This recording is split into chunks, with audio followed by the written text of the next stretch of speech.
Welcome to the bountiful fields of Geneva, birthplace to the Geneva Conventions, home to CERN and the disappointed parents of Victor Frankenstein. 40 years ago, Victor Frankenstein would have been called the crown jewel of Geneva, and now he is the only literate homeless in the world. You don't realize how hard it is until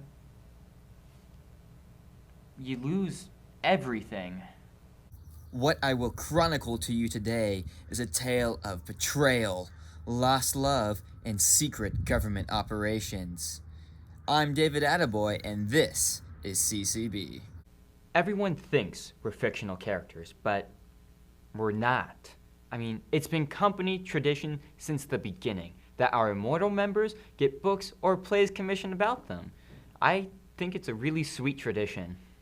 Some people nowadays who seem to live entirely for pleasure think that my biography is a satire of me.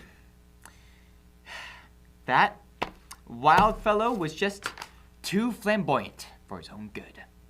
Most of the others got booked as soon as they came into the company, but, not Victor and I. I was born in, 1794, and what you know as the end of the book came in 1802, 1803-ish.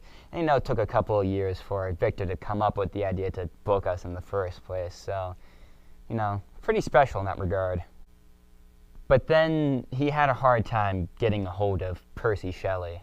If it was up to me, I wouldn't have commissioned Mary Shelley. I wanted Percy Shelley. But by the time I realized my mistake, he already went and died, and she was so whiny about it that I just made her rewrite it and called it a day. Just a really hard time. My book is just another way to chain me down like a dog. Frankencorp began in 1814 as a freelance pet revival service, but as the years went on, their ambition grew. Heathcliff was added in the summer of 1846, and Lady Bracknell joined in spring of 1894. These four formed the core leadership of Frankencorp. Victor told me he'd bring Catherine back. I wanted her. No, I needed her. No, I am her. Every night since she's died, I've begged her to come back and haunt me and drive me mad. And Victor said that if I let him mutilate me enough, that he might bring her back, that I could feel her fingernails drag down my back and I could be whole again. But you can see, I'm not whole. But I am free. Catherine who? Oh, that girl Heathcliff never shut up about. Yeah, she's not really relevant. Heathcliff began an aggressive expansion campaign when he first joined the company. His first move was to move the company over to America, where they could take advantage of lax monopoly laws in order to take over the funeral business. After Algie, Jack, and Gwendolyn all left me for running their weddings like a dang dictatorship, I left them for Frankencorp. At least here, we don't tolerate such language. Besides, they were having problems with their marketing.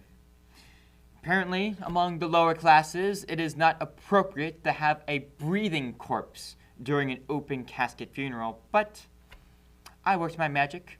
My favorite advertisement was a newspaper one that said, "Did your little brat get mangled in machinery?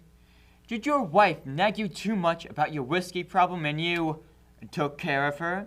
Well, now you, yes, you, can get the satisfaction of burying them as if they were alive without any legal consequences. Just contact Frankencorp Services. Thank you." Frankencorp, once business had become steady, encountered new problems. Teddy Roosevelt can take his big stick and shove it right up his butt, huh? It's not a monopoly, it's a necessary service. And you know what? The family, they're not equipped to handle it. They're too emotional. The Roosevelt administration was concerned about possible corpse extortion and sent a few FDA agents to investigate. And that was the first time I acted as head of security. Monty friggin' punched this Fed and his head went flying and there was blood everywhere. I've killed before when I was young and unstable, but this was the first time I killed for Victor. And, he gave me a pat on the shoulder and told me, "Attaboy." I never gave a pat on the shoulder? That's unprofessional. But anyways, we had Heathcliff strike a deal with the United States government. We make them stuff when they call upon us, and they leave us alone. They didn't call on us, though, until World War II, and that's when we made super immortality. Yes, that right there is my magnum opus, okay? This is how it works, all right? All you need to do is you drink the serum, and then you're immortal. That's it. Even if you're blown to bits, you'll just crawl back together. It's amazing. But the best part, if you don't keep drinking the serum, you're just in pain. So you have to keep on buying it. It's just great. And back in World War II, we gave the United States a temporary version of it, just so their boys could clean up Europe. The Nazis, after all, they burned down our European branch.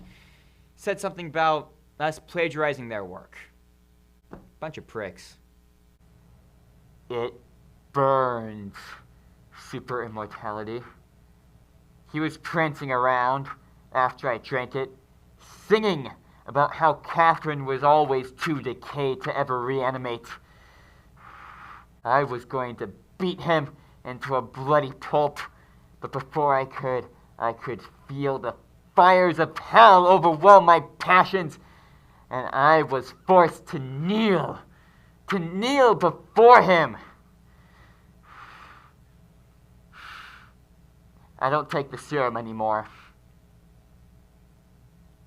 I'm used to what Victor did to me. In the 60s, we started ramping up production and experimentation with super immortality, and we started piggybacking off of the CIA's operations and started setting up bases everywhere. Remember MK Ultra? Yeah, we had a hand in that. We went everywhere, and I went from just a little enforcer to the head of a paramilitary force. But I still did most of the killing. Since I'm technically not human, I can't be prosecuted for that. It was still a shift for me, because I didn't really talk to anyone besides Victor in that time, and there were a lot of protesters I had to kill. Silent Spring was an issue for us. We tried to get a hold of some of the protesters for interview, and luckily, they're all in the same place. Unfortunately, Monty is good at his job. After a couple years of doing that, that was when I met Simon, and I think I was at my happiest when I was with him. I'm not the biggest fan of Monty and Simon's relationship. This was the era of free love, and they decided to chain themselves together. I just don't understand it.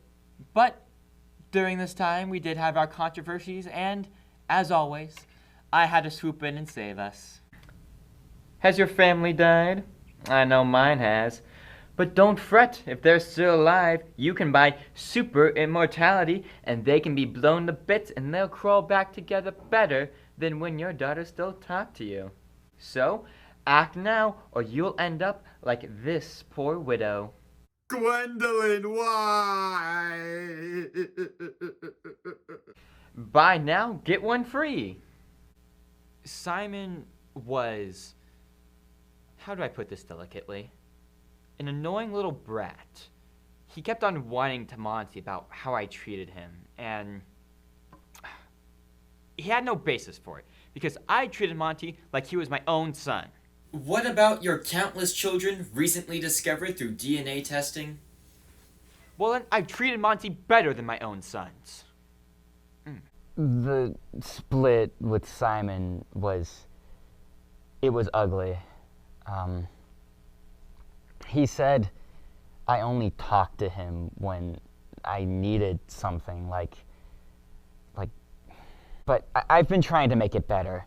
And I've been trying to get him to drink super immortality so we could work together forever, but he never wanted it.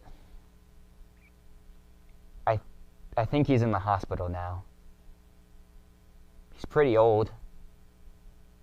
He could be young again, but I think he wants to die. In the midst of the Silent Spring scandal, I noticed a weakness in Lady Bracknell's character, evident through her advertisements. Who told you that I'm swayed by money? They're right, of course. Have you ever done a vivisection? They're fascinating.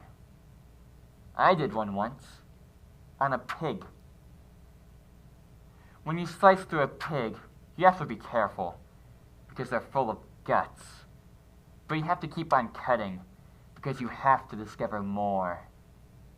In mine, I ended up finding its beating heart, and I held it in my hand, with the knowledge that at any moment, I could crush it and wipe it away from this earth. But I'm a patient man, so I sewed the pig back up with it none the wiser. When dealing with pigs, I find it far more satisfying to let it rot away while it squeals in terror and confusion, unaware of the hole you've left in its abdomen.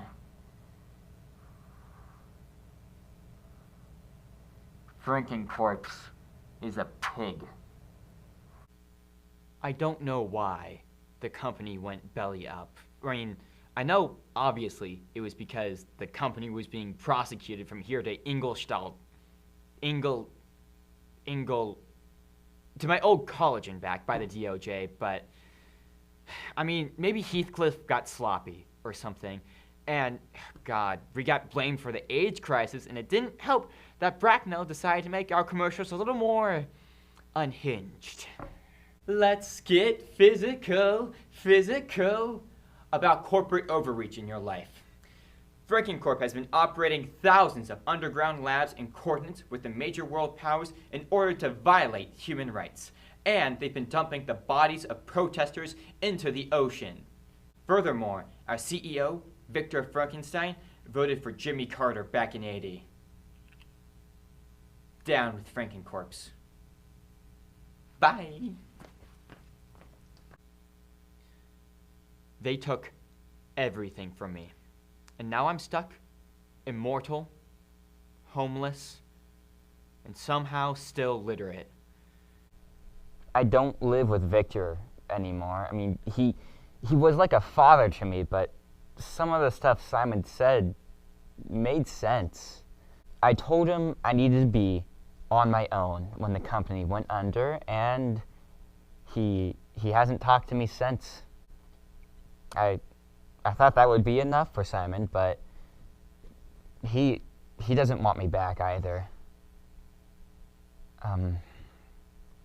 I have been happier though, since Victor's not on my back all the time. I think I'll be okay like this. Well, without Frankencorp and with immortality, I just did more of the same. Now I work for Nestle. Nestle water. It tastes better when it's stolen. I almost never smile, but I'm smiling now. I have a team of scientists working on the cure for my immortality, and in the meantime, I get to watch Victor squirm and squeal in poverty.